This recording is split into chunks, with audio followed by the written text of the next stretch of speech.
Hello and welcome to Behind the Story, the podcast from Bird Story Agency, where we sit down with African journalists to unpack how they found, reported, and shaped some of the continent's most compelling stories.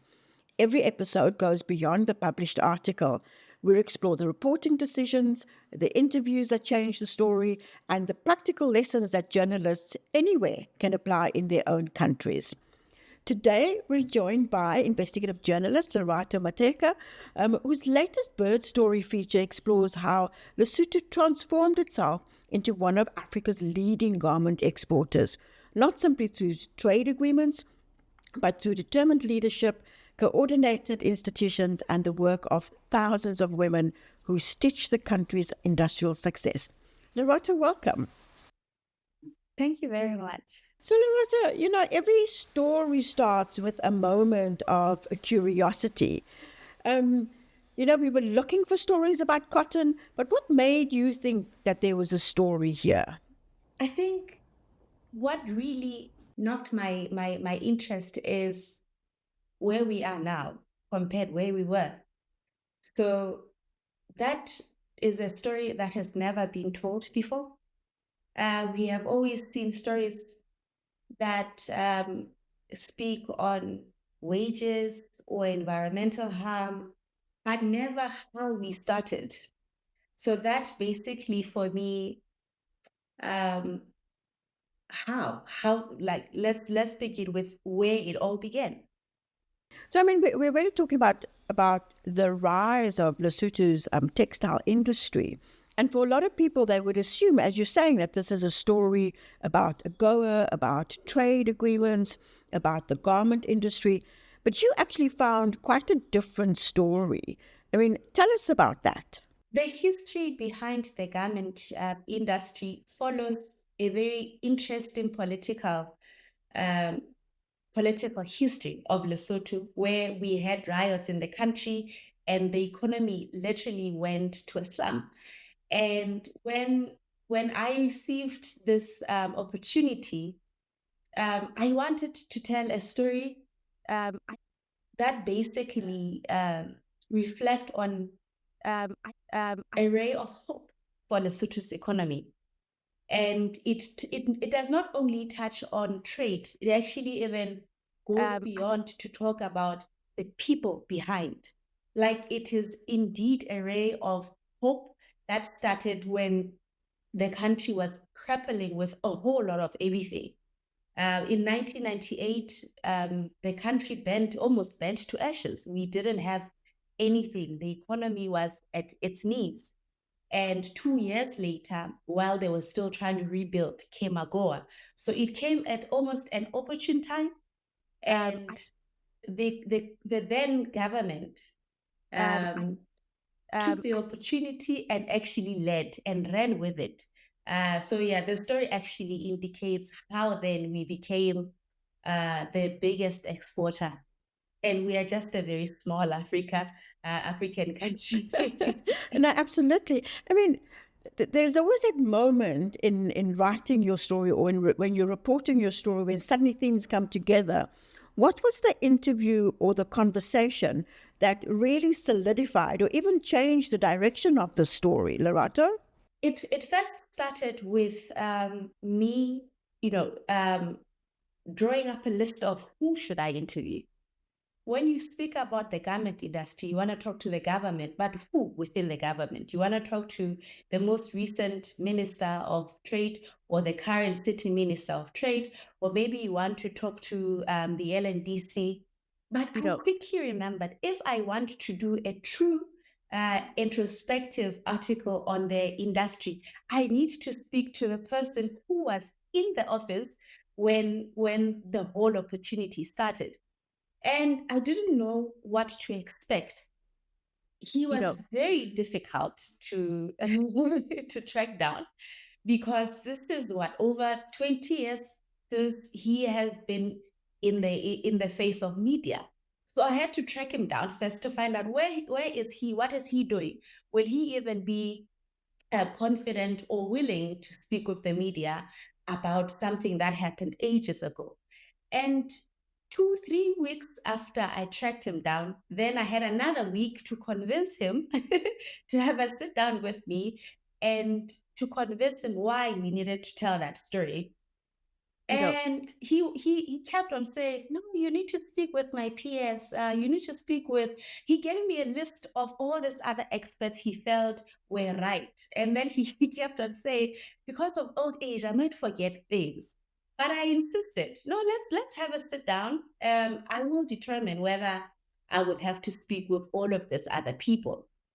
And eventually, he invited me to his house.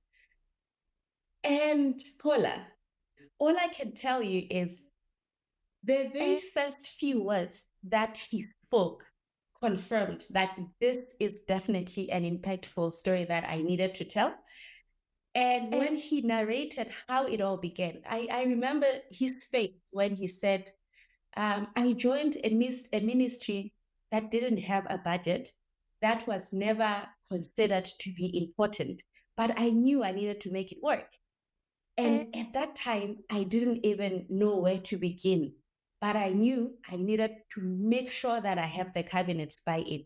And to this day, when he speaks about that, he still has that glow in his eyes, that spark in his eyes to the passion is still there. And yeah, so I think that conversation for me solidified. And I must say, he was the last person that I interviewed. I went to the factories, I had a conversation with the women. After speaking with him, I then had to go back and re-ask different questions because he had literally taken my idea and give it a new direction.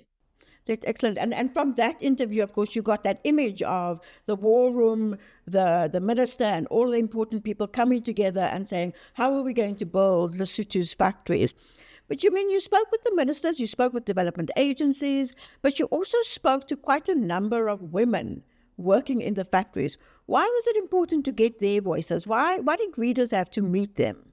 The garment industry was what it was because of the women. It was built on the backs of the women, on the hard work of the women, sleepless nights. As I indicated, the stories within the garment industries have always painted a picture of suffering. And never have we ever seen a picture of what what did it mean or what does it mean to actually have this opportunity. So it was very, very important to speak with the very faces, the very strength, the very shoulders that continue to carry the industry. Lerato, what was the hardest part of the story? I mean, was it getting data, getting access? I mean, it took 3 weeks just to track down the former minister, or was it even deciding what to leave out? Both, actually. As we spoke earlier, the direction was different, and then it had to change. And then after it changed seemingly, there are a number of areas which I couldn't access. So access was the biggest problem, particularly access to the factory's management, because I feel they too deserve their stories to be heard on the decisions they took to invest in Lesotho. But unfortunately, because of the previous media attention, which then looked at somewhat negative aspect of the garment industry, they were not welcoming at all. Um, the LNDC, it also took a lot of convincing to get a comment from them. And the comment which I got, still, I don't think it was satisfactory enough to tell a story. More so because of the current situation within the garment industry.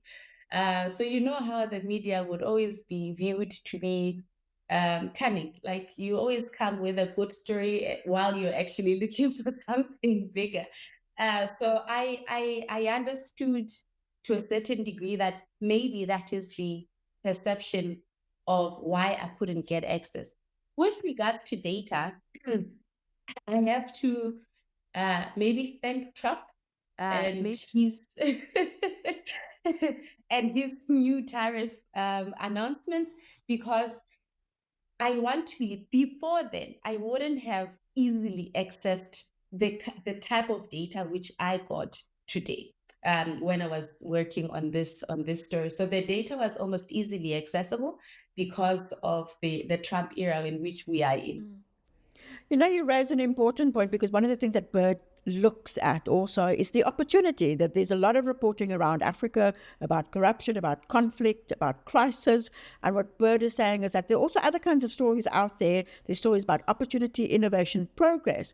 But what's interesting about the story is that it doesn't ignore the problems facing Lesotho's garment industry, but it doesn't stop there. I mean, there's much more to that, right? It's a nuanced story. How do you strike that balance of, yes, there are issues, but then there are also these people making things happen? And before I can even try and answer this one, you said, was it also difficult to have, like, did I have to leave certain things out? As I was working on this story, I also uncovered a lot of angles to the garment industry.